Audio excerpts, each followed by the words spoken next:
Hello friends, a very good morning all of you and welcome all in કૃષિ ભંડોળ. તો friends, આજની આપણી જે એમસીક્યુ સિરીઝ છે કે જે આજે પણ એગ્રીકલ્ચર એક્સટેન્શનને લગતી છે, એટલે કે કૃષિ વિસ્તરણને લગતી છે. આપણને ખ્યાલ છે કે આપણી જે એક્ઝામ છે કે જેમાં 20 માર્ક્સનું એગ્રીકલ્ચર એક્સટેન્શનને લગતું પૂછાવાનું છે. તો આ જે 20 માર્ક્સ છે કે જે આપણે મેક્સિમમ કવર કરી શકીએ એટલા માટે હું તમારા માટે હમણાં થોડા દિવસોથી એગ્રીકલ્ચર એક્સટેન્શનને લગતી એમસીક્યુ સિરીઝ લઈને આવું છું. તો આજના બધા જે આપણા ક્વેશ્ચન છે કે જે આપણા સિલેબસમાં જે આપણું એગ્રીકલ્ચર એક્સટેન્શનને લગતા જે ટોપિક છે એની રિલેટેડ જ હું લઈને આવેલી છું.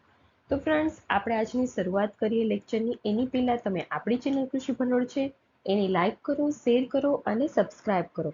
અને જે પણ ફ્રેન્ડ્સ આપણી જોડે નવા જોડાયેલા છે તો જો એ લોકોને આપણે ટેલિગ્રામ ચેનલમાં જોડાવવું હોય તો એ માટેની જે લિંક છે કે જે ડિસ્ક્રિપ્શન બોક્સમાં આપેલી છે, તો એ લિંકનો યુઝ કરીને આપણી જોડે આપણી ટેલિગ્રામ ચેનલમાં જોડાઈ શકે છે. અને એગ્રીકલ્ચર ઓફિસરના જે ફોર્મ છે કે જે ભરાવાના શરૂ થઈ ગયા છે, તો જે પણ વિદ્યાર્થીઓને ભરવાના હોય તો તમે જલ્દી ભરી લેજો. ઘણા એવી આળસ કરતા હોઈએ છે કે હજુ તો ટાઈમ છે ત્યારે અમે ભરી લેશું, પરંતુ એવા સંજોગો આવી જાય અને ઇનકેસ તમે ભૂલી પણ જાઓ તો એ વસ્તુ ના થાય એટલા માટે આપણે શરૂઆતથી જ ફોર્મ ભરી લેવાના છે. અને સાથે સાથે આરએફઓની પણ વેકેન્સી આવેલી છે કે જેમાં પણ સારી એવી જગ્યા છે, તો જે પણ એમાં ઇન્ટરેસ્ટેડ હોય તો એ સ્ટુડન્ટ એના પણ ફોર્મ ભરી શકે છે. તો આપણે સ્ટાર્ટ કરીએ. આજનો આપણો ફર્સ્ટ ક્વેશ્ચન છે કે નીચેના પૈકી ફાર્મર લીડ એક્સટેન્શનમાં કેટલી બાબતોનો સમાવેશ થાય છે? તો ફાર્મર લીડ એક્સટેન્શન છે અને માર્કેટ લીડ એક્સટેન્શન હતું. તો ફાર્મર લીડ એક્સટેન્શન હતું, આપણે જોયું હતું ગઈકાલના લેક્ચરમાં, કે જેમાં ફાર્મર અને એક્સટેન્શન એજન્ટો હોય છે એના વચ્ચેનું જે લિંકેજ આપણને જોવા મળે છે. મેઇન આપણને ફાર્મર હોય છે કે જે એક્સટેન્શન એક્ટિવિટી સાથે જોડાયેલા હોય છે. એક્સટેન્શન એજન્ટો જે પણ ઇન્ફોર્મેશન આપે છે તે એક્ટિવલી આ ફાર્મર હોય છે કે જે લેતા હોય છે. તો એ છે ફાર્મર લીડ એક્સટેન્શન. અને આપણે વાત કરી હતી માર્કેટ લીડ એક્સટેન્શનની. તો માર્કેટ લીડ એક્સટેન્શનની જો વાત કરવામાં આવે તો એગ્રીકલ્ચર અને ઇકોનોમિક્સ બંનેનું જોડાણ કરીને આપણે એક્સટેન્શન એક્ટિવિટી કરીએ છીએ, અને એ એક્સટેન્શન એક્ટિવિટી દ્વારા આપણે કૃષિ પેદાશોનું કેવી રીતે આપણે ભાવ સારો મેળવી શકીએ છીએ, કેવી રીતના આપણે માર્કેટમાં ઇઝીલી પહોંચાડી શકીએ છીએ, એ વિશેનું જે આખું આપણું વાત કરેલી હતી એ છે આપણું માર્કેટ લીડ એક્સટેન્શન. અને અત્યારે આપણો જે ક્વેશ્ચન છે જે છે ફાર્મર લીડ એક્સટેન્શન. તો ફાર્મર લીડ એક્સટેન્શન છે કે જેમાં કેટલી બાબતોનો સમાવેશ થાય છે? તો ફાર્મર લીડ એક્સટેન્શનની જો વાત કરવામાં આવે તો ટોળું એટલે કે ગ્રુપ ઓફ ફાર્મરની વાત કરવામાં આવે છે. ફાર્મર લીડ એક્સટેન્શન એટલે કે ફાર્મર લીડ એક્સટેન્શન નામ ઉપરથી જ આપણને ખ્યાલ આવી જાય છે કે ફાર્મર હોય છે કે જે એક લીડર હોય છે, એક લીડ કરે છે. તો ફાર્મર જ્યારે લીડ કરતા હોય છે તો એક કોઈ પણ એક સ્પેસિફિક ગ્રુપ હોય છે કે જેનું લીડ કરતા હોય છે. ત્યારબાદ છે ખેતર. તો ખેતર શા માટે કરવામાં આવે છે? તો કે કંઈ પણ ફિલ્ડ હોય છે તો ફિલ્ડ ઉપર કંઈ એક્સપેરિમેન્ટ કરવાનું હોય છે, કંઈ પણ ટ્રેનિંગ લેવાની હોય છે, કંઈ પણ નવા ઇન્ફોર્મેશન પ્રોવાઈડ કરવાની છે, તો એ માટે જે કમ્પોનન્ટ આપણું જોવા મળે છે કે જે છે ખેતર. ત્યારબાદ છે મુખ્ય નેતા ખેડૂતના, એટલે કે ફાર્મર લીડ એક્સટેન્શન છે કે જેમાં મુખ્ય ફાર્મ લીડર હોય છે કે જેનો સમાવેશ થતો હોય છે. તો આ છે ફાર્મર લીડ એક્સટેન્શન એક્ટિવિટી જે હોય છે કે જેમાં મુખ્ય 3 કમ્પોનન્ટ આપણને જોવા મળતા હોય છે. ફર્સ્ટ છે ગ્રુપ, ત્યારબાદ છે ફિલ્ડ અને થર્ડ વન છે ફાર્મર લીડર. એટલે અહીં આપણો રાઈટ આન્સર આવશે આપેલ બધા જ. ત્યારબાદ આપણો નેક્સ્ટ ક્વેશ્ચન છે દરરોજ નિહાળવાનું અને રેકોર્ડ કરવાનું હોય જે ચોક્કસ પ્રવૃત્તિ રૂપે કરવામાં આવે તો કોઈ પણ મુખ્ય હેતુ હોય છે કે જેને સિદ્ધ કરવામાં આવે તો તેને શું કહેવાય છે? એટલે કે રોજ આપણે જોવાનું, રોજ આપણે નિહાળવાનું, ઓબ્ઝર્વેશન કરવાનું રોજ. ત્યારબાદ ઓબ્ઝર્વેશન કર્યું અને રેકોર્ડ કર્યું, અને ત્યારબાદ કંઈ પણ ચોક્કસ પ્રવૃત્તિ હોય છે કે જે કરવામાં આવતી હોય છે, તો એનો જે મુખ્ય હેતુ હોય છે, કોઈ મુખ્ય હેતુ હોય છે કે જેને સિદ્ધ કરવામાં આવતો હોય છે.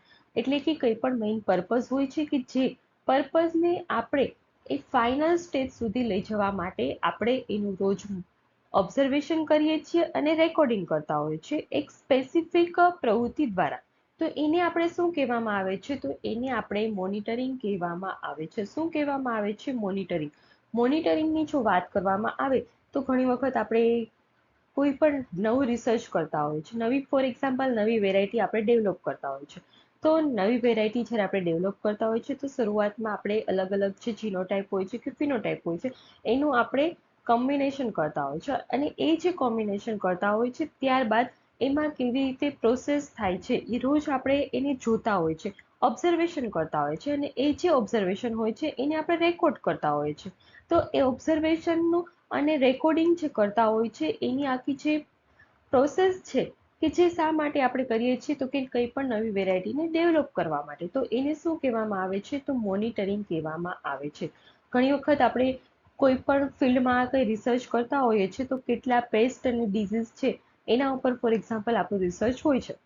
તો એ જે રિસર્ચ આપણે કરતા હોઈએ છીએ ત્યારે આપણો જે તે છોડ હોય છે કે જેમાં કેટલા પેસ્ટનો અટેક થયો, કયા પ્રકારનો ડિઝીઝ આવ્યો છે, કેટલા પ્રમાણમાં છે, તેનું આપણે હરરોજ ઓબ્ઝર્વેશન લેતા હોઈએ છીએ. તો હરરોજ આપણે ઓબ્ઝર્વેશન લઈએ છીએ અને ત્યારબાદ આપણી જે બુક હોય છે એમાં રેકોર્ડ કરતા હોય છે. તો ઓબ્ઝર્વેશન લઈએ છીએ અને રેકોર્ડિંગ જે કરતા હોય છે એની આખી જે પ્રોસેસ હોય છે કે જેને આપણે મોનિટરિંગ તરીકે ઓળખતા હોઈએ છીએ. અને ત્યારબાદ આપણો નેક્સ્ટ ક્વેશ્ચન છે, ચોક્કસ અને સ્પષ્ટ કોઈ પણ પ્રોજેક્ટ હોય છે કે જેનું આપણે એનાલિસિસ કરતા હોઈએ છીએ. તો જે એનાલિસિસ કરતા હોઈએ છીએ તો એની જે પ્રક્રિયા હોય છે એને શું કહેવામાં આવે છે, એટલે કે કોઈ પણ એક સ્પેસિફિક અને એક પર્ટિક્યુલર, સ્પેસિફિક અને પર્ટિક્યુલર એક પ્રોજેક્ટ છે કે જેનું આપણે એનાલિસિસ કરીએ છીએ.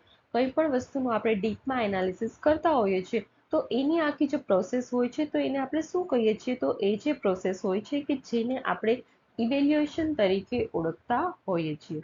શું ઓળખીએ છીએ? ઇવેલ્યુએશન એટલે કે ક્રાંતિ. ઇવેલ્યુએશનનો સામાન્ય ભાષામાં શબ્દ કહીએ તો ક્રાંતિ એટલે કે કંઈક નવું ગોતવું, કંઈક નવું શોધ કરવી, કે જેને આપણે ક્રાંતિ તરીકે ઓળખતા હોઈએ છીએ. તો કોઈ પણ એક સ્પેસિફિક વસ્તુ છે કે જેને આપણે કંઈ ચોક્કસ અને સ્પષ્ટ કોઈ પણ એક પ્રોજેક્ટ હોય છે એમાંથી આપણે એનાલિસિસ કરતા હોઈએ છીએ. તો એ જે એનાલિસિસ કરતા હોય કે જેને આપણે ઇવેલ્યુએશન તરીકે ઓળખતા હોઈએ છીએ. ઇવેલ્યુએશનનો સમયગાળો કેટલો હોય છે, તો ઇવેલ્યુએશનની જો વાત કરવામાં આવે તો જે ઇવેલ્યુએશન હોય છે કે જેનો સમયગાળો આપણને લાંબો જોવા મળે છે. કેમ કે ઇવેલ્યુએશન કંઈ પણ થતું હોય છે એ જલ્દી થઈ જાય એવું જરૂરી હોતું નથી. એમાં ટાઈમ લાગે છે કેમ કે ટ્રાયલ એન્ડ એરર જે પ્રોસેસ આપણી છે એ એમાં થતી હોય છે. એટલે ઇવેલ્યુએશનનો જે સમયગાળો હોય છે એ લાંબો આપણને જોવા મળતો હોઈએ છીએ. ત્યારબાદ આપણો નેક્સ્ટ ક્વેશ્ચન છે, નવું સંશોધિત રિસર્ચ વિસ્તરણ અધિકારી દ્વારા નિર્ધારિત લોકો સુધી પહોંચાડવામાં આવે તો તેને શું કહેવામાં આવે છે? એટલે કે કંઈ પણ નવું સંશોધન થયેલું છે અને જે સંશોધન થયેલું છે એ એક્સટેન્શન એજન્ટ નિર્ધારિત લોકો, એટલે અહીંયા આપણે એક્સટેન્શનની જ્યારે વાત કરતા હોય છે ત્યારે એક્સટેન્શન એજન્ટોની સમાવેશ આપણે થતો હોય છે. તો કંઈ પણ નવું રિસર્ચ થયેલું છે કે જે એક્સટેન્શન એજન્ટો દ્વારા નિર્ધારિત લોકો સુધી પહોંચાડવાનું હોય છે. નિર્ધારિત લોકો એટલે શું છે, તો કે ગ્રુપ ઓફ ફાર્મર. તો એ ગ્રુપ ઓફ ફાર્મર સુધી જ્યારે પહોંચાડવામાં આવતું હોય છે તો એને આપણે શું કહીએ છીએ, તો એની આપણે ટ્રાન્સફર ઓફ ટેકનોલોજી તરીકે ઓળખીએ છીએ. TOT એટલે શું છે? Transfer of technology. અને આ જે ટ્રાન્સફર ઓફ ટેકનોલોજી છે કે જેના દ્વારા કંઈ પણ નવું રિસર્ચ થયેલું છે એ ચોક્કસ વ્યક્તિઓ દ્વારા નિર્ધારિત ગ્રુપને પહોંચાડવામાં આવતું હોય છે. ત્યારબાદ આપણો નેક્સ્ટ ક્વેશ્ચન છે, TOTમાં કેટલા મોડેલનો સમાવેશ થાય છે? એટલે કે ટ્રાન્સફર ઓફ ટેકનોલોજી છે કે જેમાં કેટલા મોડેલોનો સમાવેશ થાય છે? તો ટ્રાન્સફર ઓફ ટેકનોલોજી છે કે જેમાં અલગ અલગ પ્રકારના 4 મોડેલનો સમાવેશ થાય છે. અને આ જે 4 મોડેલ છે કે જેને આપણે આગળના ક્વેશ્ચન છે એમાં ડીપમાં આપણે સમજીશું.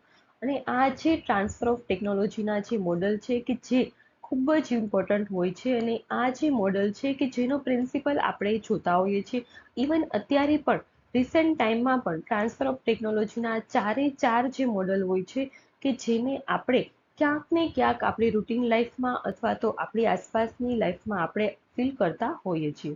તો આ મોડેલ વિશેની આપણે આગળમાં ડીપમાં ચર્ચા કરીએ.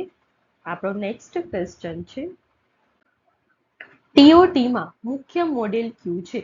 તો TOTની વાત કરવામાં આવે ટ્રાન્સફર ઓફ ટેકનોલોજીમાં તો એમાં મુખ્ય 4 મોડેલ છે. તો એમાં છે top down, feedback model, farmer participatory model અને farmer back to farmer model. તો મુખ્ય મોડલ એટલે કે ટીઓટીના જે આ 4 અલગ અલગ પ્રકારના જે મોડલ છે એમાં મુખ્ય મોડલ કયું છે? તો એમાં મુખ્ય મોડલ છે કન્વેન્શનલ અથવા તો ટોપ ડાઉન મોડલ. આ જે મોડલ છે કે જે ફેમસ મોડલ છે.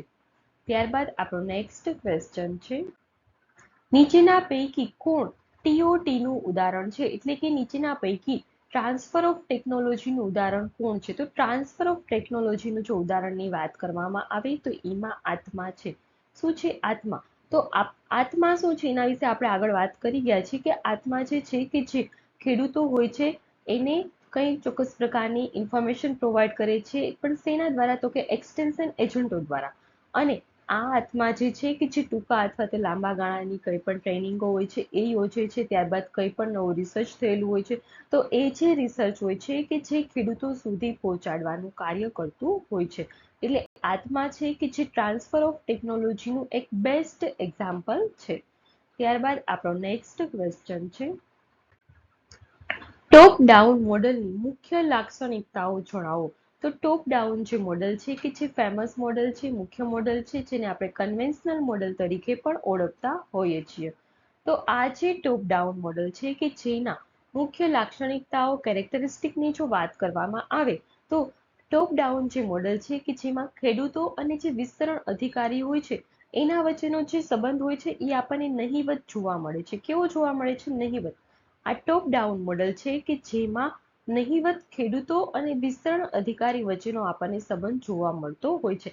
એટલે કે આ મોડલ છે કે જેમાં સ્ટ્રોંગ કોન્ટેક્ટ આપણને જોવા મળશે નહીં. અને ફાર્મર હોય છે એ શું છે? તો કે પેસિવ રિસિપ્ટ તરીકે હોય છે.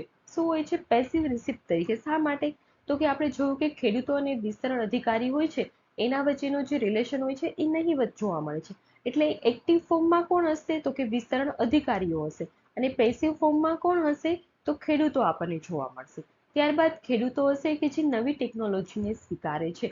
એટલે કે ટોપ ડાઉન મોડલ હોય છે એમાં કંઈ પણ નવી ટેકનોલોજી આવતી હોય તો ખેડૂતો એને ઇઝીલી સ્વીકારતા હોઈએ છે. એટલે અહીંયા આપણો રાઈટ આન્સર આવશે આપેલ તમામ. શું આવશે આપણો રાઈટ આન્સર? આપેલ તમામ. ત્યારબાદ આપણો નેક્સ્ટ ક્વેશ્ચન આવશે,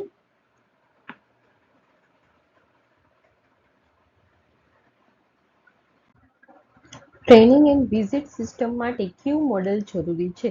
તો ટ્રેનિંગ એન્ડ વિઝિટ સિસ્ટમ છે કે જેના માટે ટોપ ડાઉન મોડેલ છે કે જે જરૂરી છે. એટલે આપણો રાઈટ આન્સર આવશે top down model. Training and visit system માટે ટોપ ડાઉન મોડેલ છે કે જે જરૂરી છે. કયા મોડેલમાં ખેતરો પર પ્રયોગો કરવામાં આવે છે? તો ખેતરો પર જ્યારે પ્રયોગો કરવાની જો વાત કરવામાં આવે તો એ ક્યાં કરવામાં આવે છે? તો કે ફીડબેક મોડલ જે છે ટ્રેનિંગ એન્ડ વિઝિટ જ્યાં આપણે કરતા હોય છે એ મોડલમાં આપણને ફીડબેક મોડલમાં પ્રયોગો એક્સપેરિમેન્ટ કરવામાં આવતા હોય છે. ત્યારબાદ આપણો નેક્સ્ટ ક્વેશ્ચન છે, કયા મોડેલમાં ઘનિષ્ઠ સંબંધ ખેડૂતો અને વિસ્તરણ એજન્ટો સાથે જોવા મળે છે? તો અહીં વાત કરવામાં આવેલી છે ખેડૂતોની અને વિસ્તરણ એજન્ટોની. તો ખેડૂતો અને વિસ્તરણ એજન્ટો છે કે જેના વચ્ચે આપણને એક સારો એવો સંબંધ જે ક્લોઝ રિલેશન જોવા મળે છે એ છે ફીડબેક મોડલમાં. શા માટે જોવા મળે છે? તો કે ફીડબેક મોડલ છે એમાં કેવું હોય છે તો કે ખેડૂતો પાસેથી ફીડબેક લેવામાં આવતો હોય છે. એટલે કે ફીડબેક જ્યારે લેવામાં આવતો હોય છે ત્યારે ખેડૂતો અને એક્સટેન્શન એજન્ટો હોય છે એના વચ્ચે આપણને ખૂબ સારો એવો રિલેશન જે સંબંધ હોય છે કે જે જોવા મળતો હોય છે. ત્યારબાદ આપણો નેક્સ્ટ ક્વેશ્ચન છે,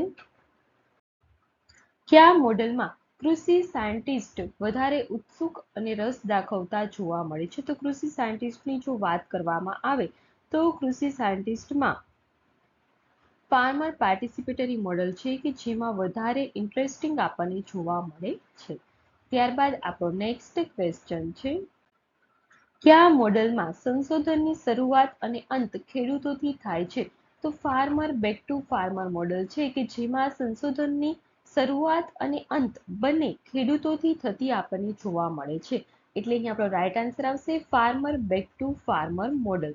અને ત્યારબાદ આજની આપણી એમસીક્યુ સિરીઝ છે કે જેનો લાસ્ટ ક્વેશ્ચન છે, ખેડૂતો એ કયા મોડેલમાં ખૂબ જ એક્ટિવ જોવા મળે છે? તો ખેડૂતો farmer back to farmer model છે કે જેમાં ખૂબ જ એક્ટિવ જોવા મળે છે.